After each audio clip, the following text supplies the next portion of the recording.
Hola a todos, bienvenidos y bienvenidas a Haciendo Zoom, un programa donde vamos a hablar sobre distintas problemáticas a nivel mundial. Hoy vamos a estar hablando sobre el fortalecimiento de las acciones para erradicar el tráfico ilícito de bienes culturales y su preservación. Estamos con Roxana y María Carmen de ICOM. Bienvenidas, ¿quieren contarnos un poco sobre su trabajo y sobre qué es ICOM?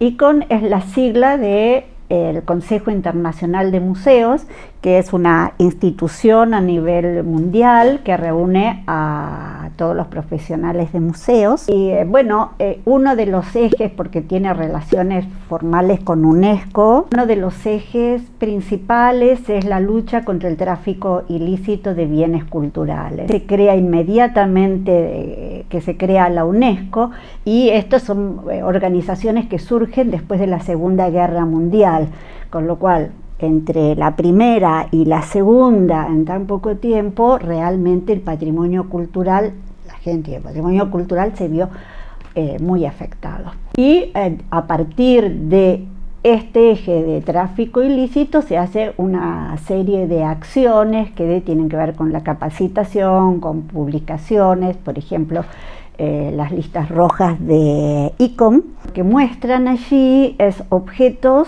de cada país que emite su lista roja que pueden ser robados. Los objetos son objetos que están en los museos, pero sirven de muestra. Por ejemplo, estos se distribuyen en embajadas, en los lugares de aduana, a las distintas fuerzas. Y la gente puede ver un objeto, si alguien lleva algo, asociar a esas imágenes y ahí actúan. Tenemos los comités nacionales, porque ICOM reúne 140 países y cada país parte tiene su comité nacional, se llama. Nosotros nos distinguimos como ICOM Argentina, y hay un secretariado a nivel regional, ICOMLAC, y además hay los que se denominan comités internacionales, pero que en realidad son comités temáticos. Los hay vinculados a los museos y la educación, las bellas artes, las artes aplicadas, la seguridad en los museos, los derechos humanos y los museos, objetos de vidrios como especificidad, o los instrumentos musicales, ¿verdad? Porque tenemos museos con colecciones de todo tipo. Ciencias naturales. Ciencias naturales, desde ya es un comité muy interesante, porque en este momento está trabajando mucho sobre el aspecto de la sustentabilidad.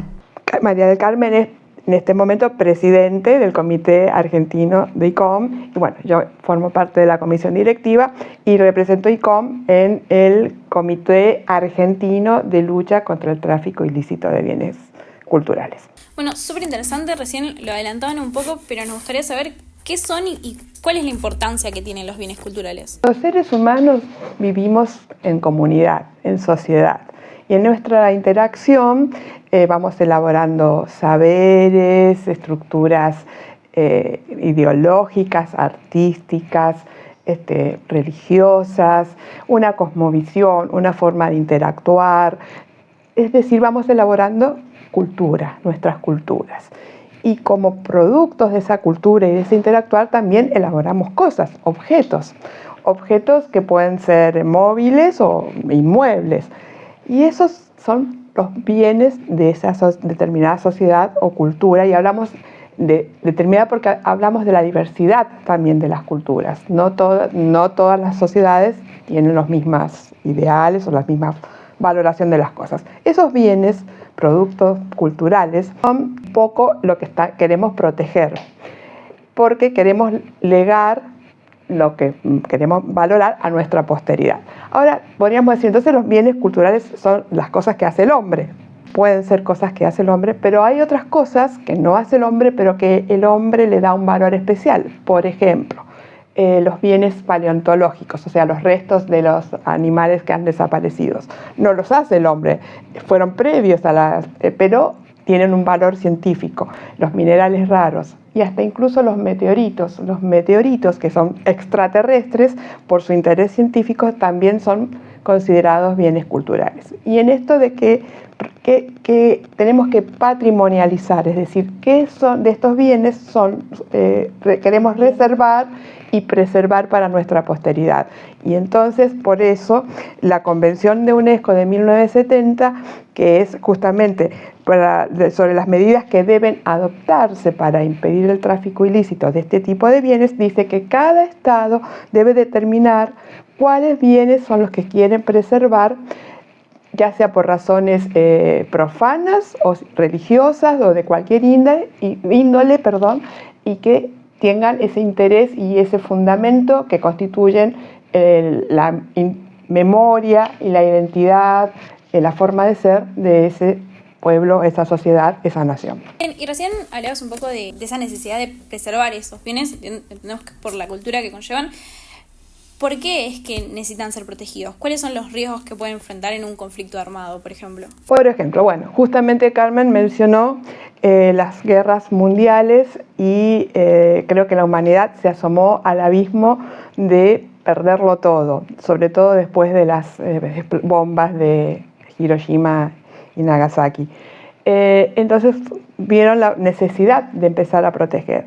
Y en los conflictos armados, los bienes culturales pueden ser como objetos de daños colaterales, es decir, hay un bombardeo, lanzan misiles, desaparecen, son destruidos, pero también pueden ser objeto, cuando hay invasiones de distinto tipo, pueden ser objetos de expolio o de ser trasladados de un lugar al otro, con el objeto también de socavar la identidad de ese enemigo o de dañar su memoria, su cultura.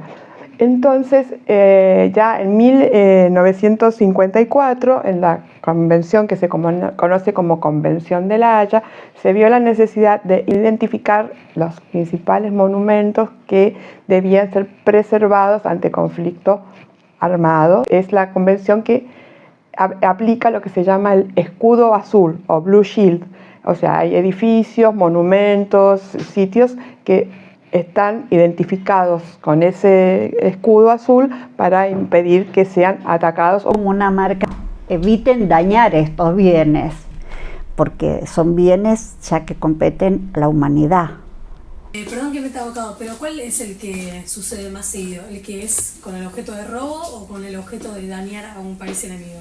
Los dos. En simultáneo, pues ocurren las dos cosas. El daño ocasionado por el bombardeo y el robo, porque también puede ser tomado porque me lo llevo como souvenir, porque ya inmediatamente que hay un conflicto bélico, hay grandes coleccionistas que saben qué es lo que hay, entonces empiezan los ofrecimientos. De probar a veces el tema de las cuestiones de robo, del tráfico ilícito, pero hay redes que van ahí en la oscuridad, ¿verdad? Piensen que el tráfico ilícito de bienes culturales es el tercer mercado negro en el mundo. Tenemos armas, droga y tráfico de bienes culturales.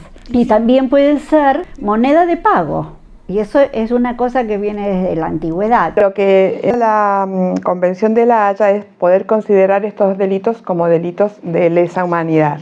Eso es importante, o sea, cuando se puede probar que a propósito se cometen este tipo de acciones, pueden ser considerados delitos de lesa humanidad.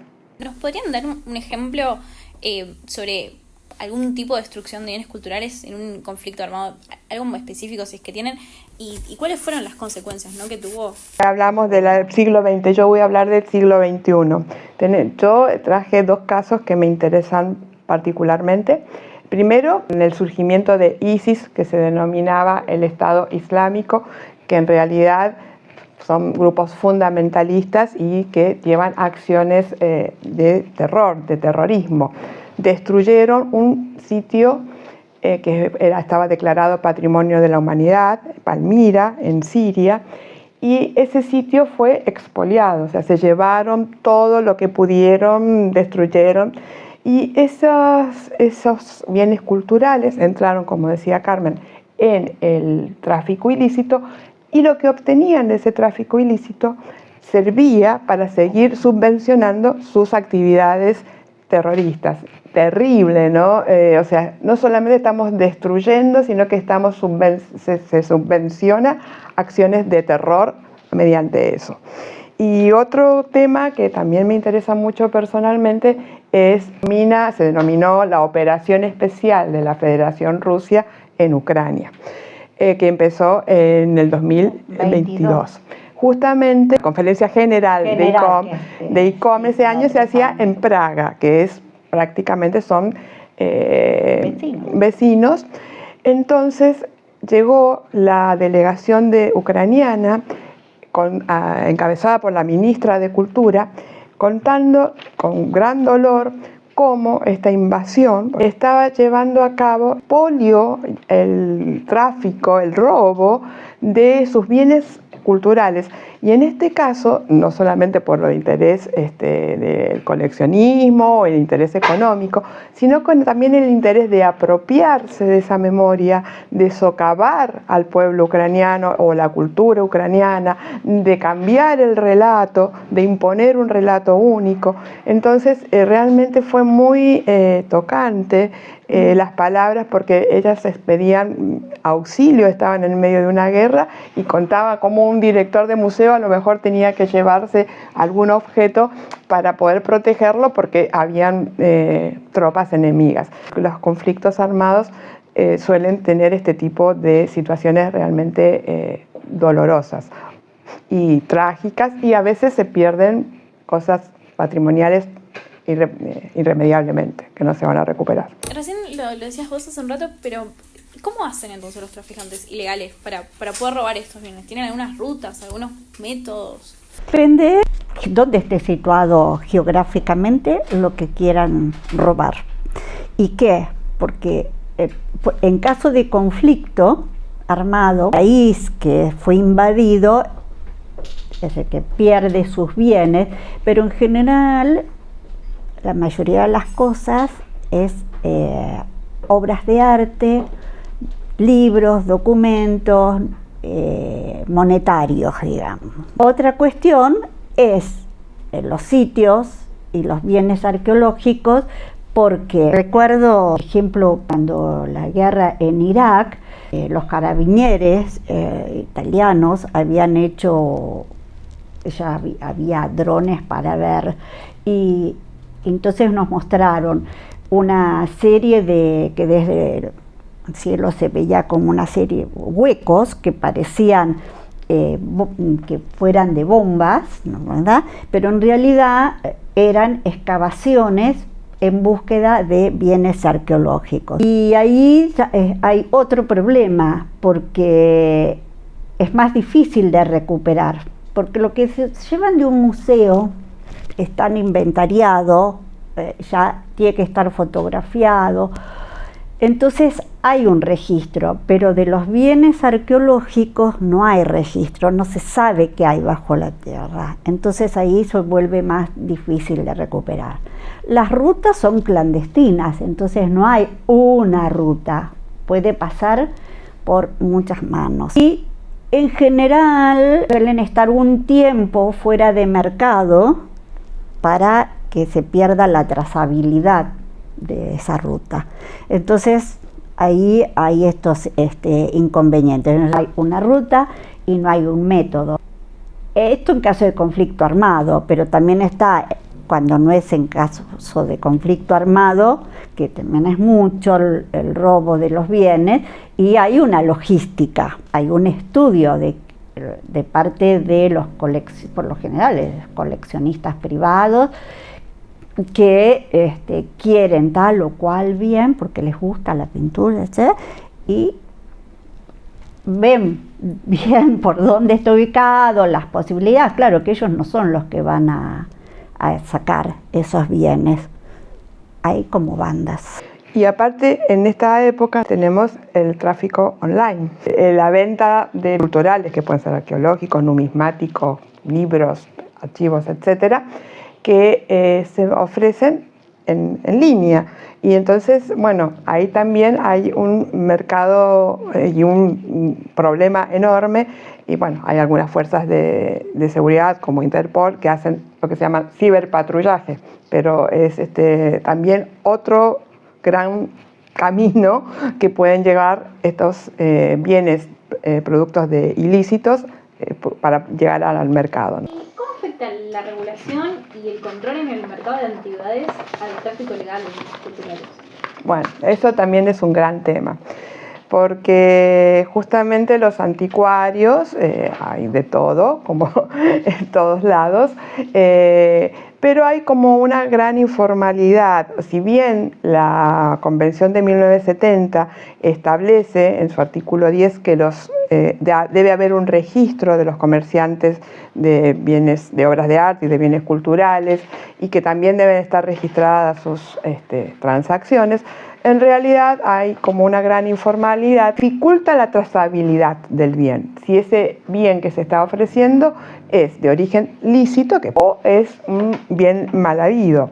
Entonces, bueno, todo esto obstaculiza las investigaciones. Nosotros hemos tenido casos, por ejemplo, Interpol, hacen un allanamiento y encuentran bienes robados, pero el señor que los vende dicen, no, eso me lo dejaron en consignación.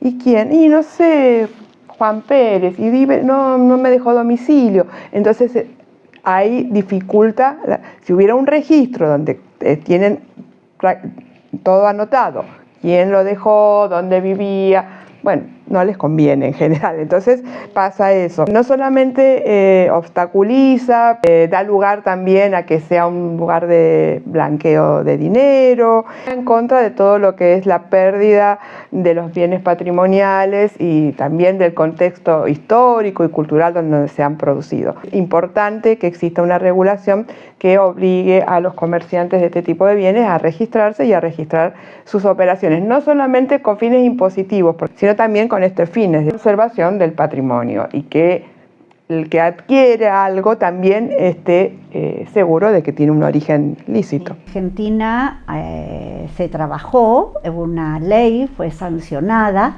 lo que no está aún es el decreto reglamentario, pero para este tipo de registro, porque no puede ser que una pieza valiosísima desde el punto de vista cultural como desde el punto de vista económico llegue a un lugar y diga, bueno, pasó alguien, me lo dejó para vender y no sabemos qué. Y como bien dijo Roxana, no es solo una cuestión solamente impositiva, de claridad comercial tendría que ser, y de respeto a los bienes culturales, porque no es que no tiene que haber más coleccionistas, ¿verdad? No, porque ellos de alguna manera protegen, pero que sea lícito. ¿Cómo se llama la ley que mencionaste? Ay, no me acuerdo el número exactamente ahora, 27.500, bueno, trabajamos juntas. Yo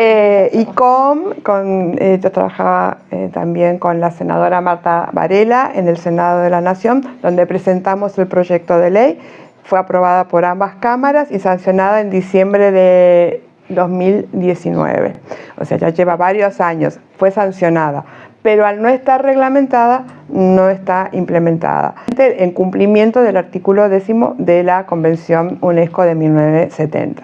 Pero bueno, esas cosas suelen suceder. Esperemos que en algún momento sea reglamentada. ¿Y cuál es el rol que tienen los museos en la lucha contra luego estas piezas culturales? Museos per se, y como la definición lo dice, conservan, pero el rol fundamental es de los estados en sus distintos niveles, ¿no? Nacional, provincial, municipal, a través de la legislación, de los organismos no gubernamentales, como el caso de UNESCO, ICOM, ICOMOS, todos los que trabajamos con bienes patrimoniales, estamos asociados a ONGs internacionales, y de alguna manera se van controlando y se van haciendo, vuelvo al tema de las listas rojas.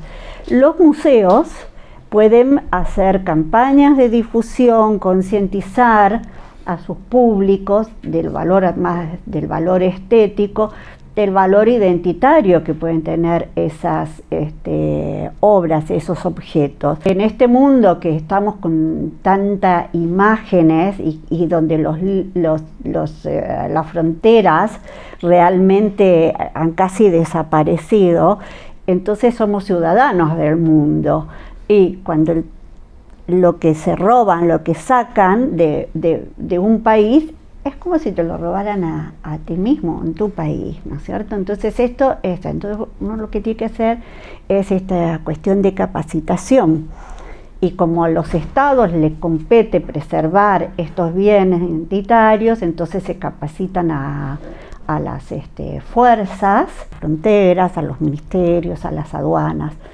Pero los museos básicamente son organismos de certificación. Supongamos, se encuentra material que fue entrando, supongamos, al país o queriendo salir, y hay duda, entonces se llama, ahí está la Ley Nacional de Arqueología y Paleontología, por ejemplo, entonces se retiene el bien en aduana y según lo que sea, se llama al Instituto Arte y Pensamiento Latinoamericano o al Museo de Ciencias Naturales Bernardino Rivadavia.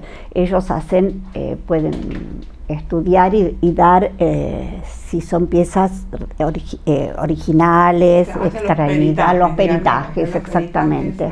Hacen los expertos, lo mismo cuando son obras de arte, también, bueno, se da actuación a la Academia de Bellas Artes, o sea, para que los peritos especialistas determinen si ese bien tiene valor patrimonial, si puede ser comerciado, si no, bueno, eso es todo un trabajo que se hace en conjunto, ¿no? En caso de conflicto armado, los museos tienen unas normativas, digamos, internas. Lo que sucede es que cuando hay conflicto armado no hay nada que pueda detener al invasor y al que quiere esos bienes. Entonces, salvo la conciencia.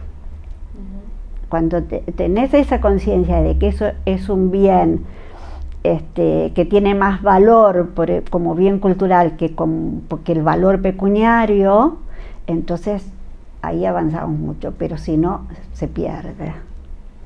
Y también esto quería decir, dentro de los museos, la capacitación al personal de seguridad, aún cuando no sea el conflicto armado, cualquier momento, entran, distraen al personal de seguridad y mientras tanto están haciendo la logística para después ver. Hay varias películas al respecto, como pueden entrar en embajadas, en museos, y están sacadas de bastantes cosas reales. También la importancia de los inventarios en los museos, sí. Que eso también lo vemos mucho, porque también suelen haber empleados infieles. Entonces es muy importante el inventario y que estén actualizados y que se hagan todas las medidas de protección, fotografiados, las medidas de protección para evitar que sean robados. Hablabas un poco sobre este nuevo mercado digital, pero nosotros nos preguntamos un poco, ¿puede la tecnología facilitar la identificación de estos bienes culturales robados en el mercado internacional? Sí, totalmente. O sea, la aparición de las nuevas tecnologías ha sido una ayuda invalorable. Desde, digamos, el hecho con aparición de Internet, las páginas web, de cosas así, el tema de la participación con Interpol, que creó una base, un sistema de comunicación y unas fichas que fueron muy elaboradas para que inmediatamente que hay, bueno, con el tiempo se fue perfeccionando. Hoy por hoy, inmediatamente que alguien hace la denuncia que falta tal o cual objeto y completa, hay unos formularios que son bastante fáciles de completar si están hechos los inventarios, y se tiene que adjuntar fotos, y eso en cuestión de minutos llega a las Interpol, a las distintas oficinas de Interpol, y a las oficinas de aduana. Entonces ahí es muy fácil. De hecho, así como adelantaron las ventas, por como decía ella, mediante online, bueno, está este ciberpatrullaje que ayuda mucho. Ayuda en el hecho de la difusión, por ejemplo, cuando hay remates, casas de remates de mucho prestigio, que cada tanto están rematando bienes que han sido robados. Hay como un lapso entre que es robado y aparece en el mercado, cuestión de que se pierda la trazabilidad. Por eso son los robos bienes de lesa humanidad y casi no tienen vencimiento. El 23 junto con otras asociaciones participan del proyecto UnChase. Son las nuevas tecnologías para proteger el patrimonio. Y lo que buscan es encontrar formas o tomar la información y poder adaptarla para contribuir con la gente común, contribuir con los países, y esas tecnologías es de lo que hay, unirlo mejor y tener sitios arqueológicos y que pueden tener un sistema de detección de movimientos. Entonces, bueno, ¿qué está pasando ahí, no? Son alarmas. Está formado organizaciones asociadas y distribuidas en 7 países para activar esto.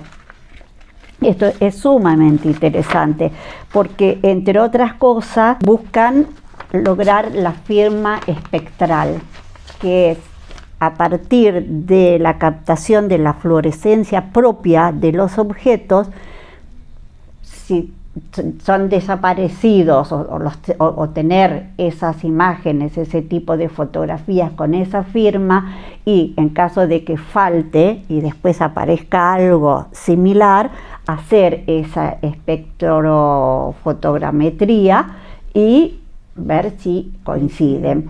Estas cosas no es que sean nuevas, existían, pero lo que pasa es que van cambiando las tecnologías y se va haciendo más rápido, más simple. Este proyecto empezó en el 23, va a terminar en el 26, está en fase piloto y de acuerdo a los resultados, sí, ampliará la implementación o no. Es llevado adelante por la Unión Europea. Súper interesante, es como una huella dactilar, ¿no? Es como un tipo de DNI, parece bien. Claro. Sí. O el análisis genético, claro, sí, que te determina, determina, y aparte ahora con las inteligencias artificiales también se procesan más rápido y a lo mejor hacen el macheo también ya más rápidamente, no requiere a lo mejor un estudio tan... Pensar eso y con todos los afluentes de información que vienen y terminar redondeando el tema, el objeto, el camino, porque también va a permitir la trazabilidad de los objetos, ¿sí?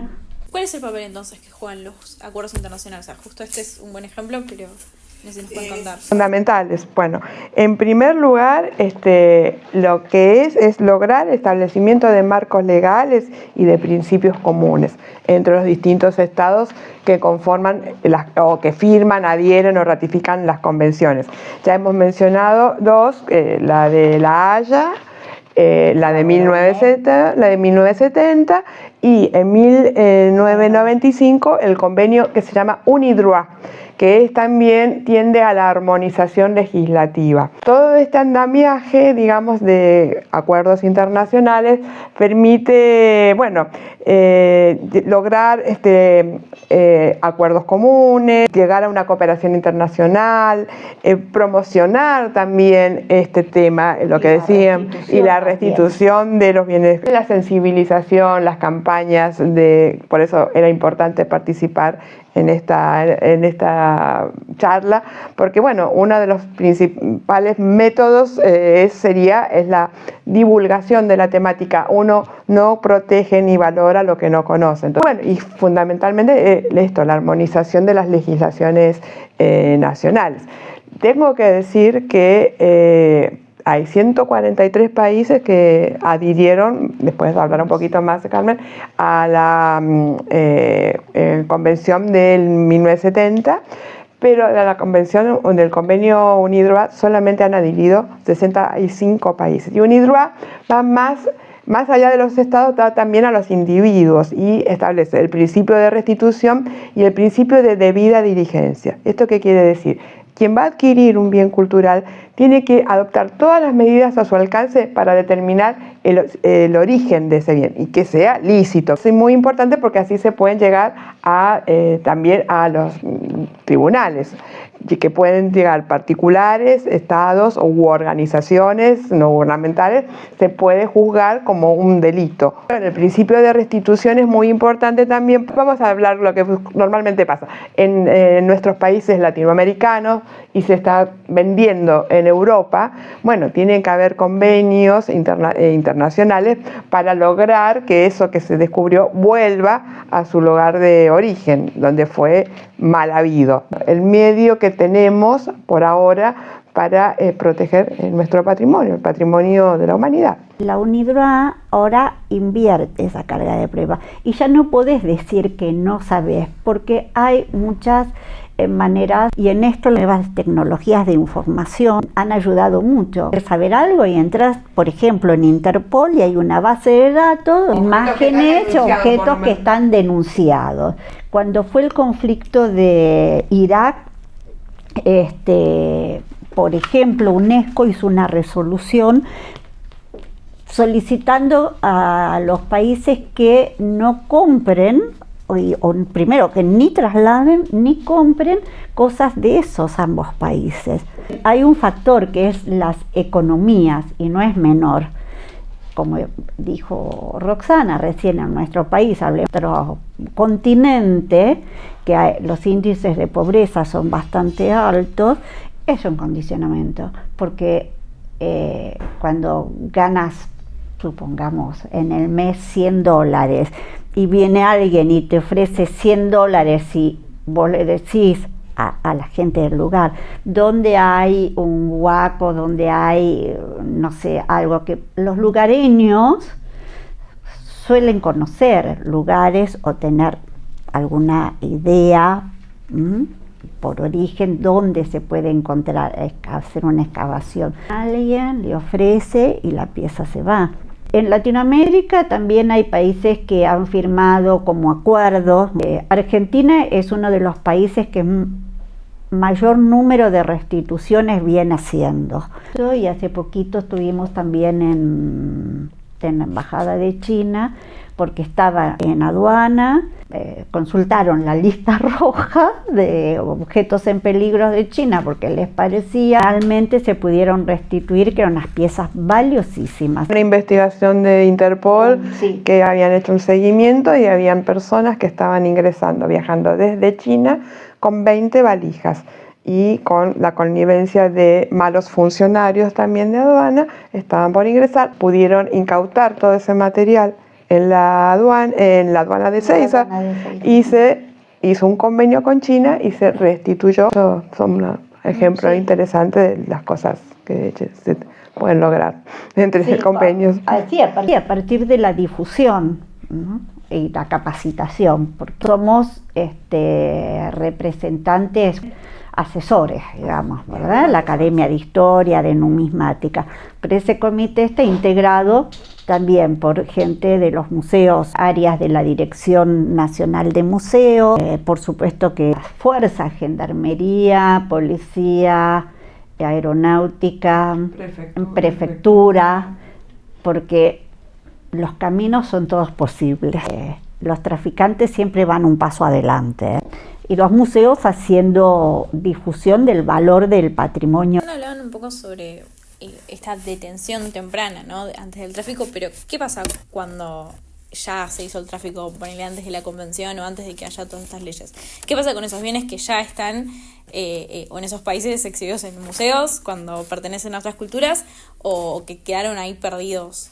Porque hay que ubicarlos cronológica e históricamente. Según los tiempos, y si fue antes de las convenciones, bueno, lo que queda es la buena voluntad y la negociación diplomática. La comunidad judía que hace los reclamos y muchos años después por todos los expolios que sufrieron en casas particulares. Después están que devuelvan, porque las empresas de investigación o de colonización iban a los países, hacían sus excavaciones, llevaban ese producto para estudiarlo en sus propios países. Momento de reclamos para que esos bienes vuelvan al país correspondiente. Digamos que la diplomacia interviene siempre, aunque tengas las pruebas de que fue sacado de tal país o de tal otro, son los estados los que reclaman, ¿verdad? Quienes también reciben las restituciones. Sí. En el caso de las restituciones es muy importante cuando los países han firmado, porque hay casos en cuando los países que no lo han firmado, hay los que hicieron adhesiones, bueno, sí, adhiero, está bien, pero no me comprometo. Ellos que ni siquiera adhieren es muy difícil para recuperar. Cuando no adhieren es más fácil. Muchas gracias por todos los que nos contaron, la verdad es que es súper interesante. Nos gustaría saber un poco cómo vamos a ayudar o cómo involucrarnos más en la temática, ya sea en ICOM o en la temática en sí. La difusión de la temática ya es un gran paso, como lo decíamos hace un ratito. No se protege lo que no se conoce. Si no se sabe que hay un comité argentino que lucha contra este tipo de actividades, no se sabe a quién denunciar o a quién dar conocimiento si uno por casualidad toma conocimiento de un ilícito. Entonces esto ya es un gran paso.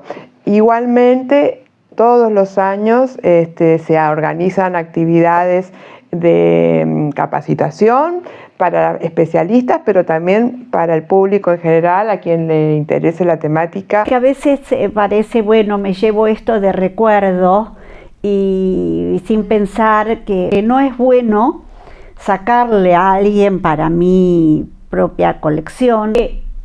Para los que escuchan esto, es ante una duda o si saben o si quieren algo más, bueno, se pueden comunicar con ICOM, seguir en nuestras redes sociales o indicarles, bueno, por qué camino ir si se enteran o han visto algún hecho, algún ilícito. Todo lo que tengamos tratemos de cuidarlo, eso tiene algo que contar. Son bienes culturales, no nos quedemos solamente con obra de arte o bienes arqueológicos o paleontológicos. Todo aquello que hace a nuestra cultura, nuestra memoria, nuestra identidad, que viene del pasado y que queremos dejarle a nuestra posteridad. Bueno, muchas gracias Roxana, muchas gracias María Carmen y muchas gracias a todos por ver. Nos vemos en el próximo episodio de Haciendo Zoom.